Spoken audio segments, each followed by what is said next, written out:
Hi guys, welcome to ultimate channel. இன்னைக்கு நம்ம வீடியோவில் காந்தாரா படத்தின் உள்ள தெய்வங்களை பற்றி பார்க்க போகிறோம். வீடியோக்குள்ளே போகலாம்.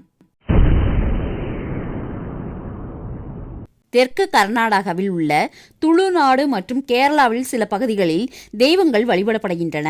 அவை உள்ளூர் நாட்டுப்புற தெய்வங்களாகும். அவை பூதா அல்லது ஆவிகள் என்றும் குறிப்பிடப்படுகின்றது.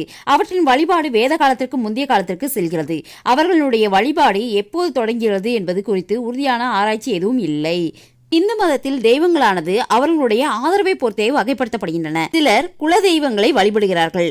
ஒரு குலத்தை சேர்ந்தவர்கள் சிலர் கிராம தேவ்தா அப்படின்ற கிராம சமூகத்தை சேர்ந்தவர்களாக உள்ளார்கள். மற்றவை இஷ்ட தேவ்தா அப்படின்ற தனி நபர்களால் போற்றப்படுகின்றன.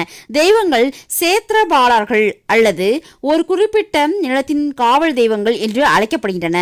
தெய்வங்கள் பாரம்பரியமாக திறந்த வெளியில் தான் வழிபடப்படுகிறது. தெய்வங்கள் முதலில் ஒரு திறந்த வெளியில் ஒரு மரத்தடியில் வைக்கப்பட்ட ஒரு கட்டமைக்கப்படாத கல்லாக வழிபடப்பட்டன.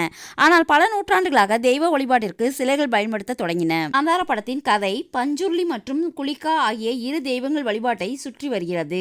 பஞ்சுர்லி தெய்வத்தினுடைய கதை என்னவென்றால் வாய்வழி மரபிலிருந்து வந்ததாகும். இந்த கதைப்படி சிவன் மற்றும் பார்வதியினுடைய இன்ப தோட்டத்தில் ஒரு காட்டுப்பன்றி இறந்துவிட்டது. அதன் குட்டியை பார்வதி தனது குழந்தையாக எடுத்துக்கொண்டார். ஆனால் இந்த இளம் பன்றி மிகவும் அழிவுகரமானதாக வளர்ந்தது.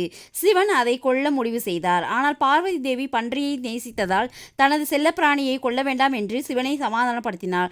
எனவே சிவபெருமான் காட்டுப்பன்றியை பூமிக்கு விரட்டினார். மேலும் மக்களை பாதுகாக்கவும் அவர்களிடமிருந்து காணிக்கைகளை பெறவும் அது நியமிக்கப்பட்டது. எனவே இந்த பன்றி ஒரு பூதா அல்லது பஞ்சுருளி என்று அழைக்கப்படும் ஆவியானது. இந்த கட்டுரையை சைவ மதத்தின் உள்ளூர் வழிபாட்டு முறையின் ஒருங்கிணைப்பை பிரதிபலிப்பதாக உள்ளது. அடுத்ததாக குளிக்காவினுடைய கதையை பற்றி நம்ம பார்க்க போறோம். சிவன், பார்வதி மற்றும் வனவாசம் ஆகியவற்றை உள்ளடக்கியதாகும் இந்த குளிக்காவினுடைய கதை. குளிக்கா ஒரு கல்லில் இருந்து பிறந்தார். சாம்பல் குவியலில் பார்வதி கண்டெடுத்த இந்த கல்லை சிவன் தண்ணீரில் எரிந்தபோது அது குளிக்காவை பெற்றெடுத்தது. விஷ்ணுவுக்கு சேவை செய்ய குளிகா அனுப்பப்பட்டார். ஆனால் அவரது அழிவு இயல்பு காரணமாக விஷ்ணு அவரை பூமிக்கு சபித்தார். புராணத்தின்படி பஞ்சுர்லியும் குளிகாவும் ஒரே நிலத்தில் சண்டையிட்டனர். இந்த இருவரினுடைய சண்டையில் துர்கா தேவி இடையில் தலையிட்ட பிறகு ஒரு சண்டையில் நுழைந்தார். பின்னர் குளிகா ஒரு நெருங்கிய தோழனாகவும் பஞ்சுர்லி வழிபாட்டாளராகவும் ஆனார்கள். எனவே இரண்டு தெய்வங்களும் ஒன்றாக வழிபடப்படுகின்றன. இங்கே இரண்டு உள்ளூர் வழிபாட்டு முறையின் ஒன்றியத்தை நாம் காணலாம். இந்த வீடியோ உங்களுக்கு பிடிச்சிருந்துச்சுன்னா லைக் பண்ணுங்க, ஷேர் பண்ணுங்க, சப்ஸ்கிரைப் பண்ணுங்க. தேங்க்யூ.